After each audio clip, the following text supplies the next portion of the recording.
IPL 2025 సీజన్లో ఈరోజు interesting matches అయితే జరగబోతున్నాయి.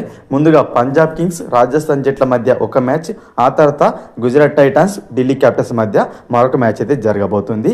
ఈ రెండు మ్యాచ్లు అభిమానులను అలరించబోతుంటే ఈ రెండు మ్యాచ్ల ఫలితాలు అనేవి మిగతా జట్ల ప్లే ఆఫ్స్ని అయితే డిసైడ్ చేయబోతున్నాయి.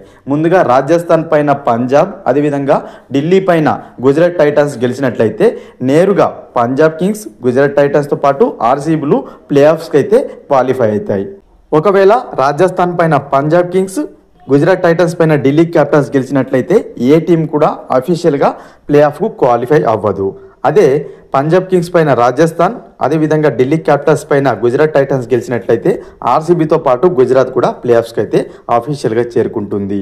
ఇక పంజాబ్ కింగ్స్ పైన రాజస్థాన్, అదేవిధంగా గుజరాత్ టైటన్స్ పైన ఢిల్లీ గెలిస్తే బెంగళూరు మాత్రమే ప్లే ఆఫ్స్కు అఫీషియల్గా కన్ఫర్మ్ అవుతుంది.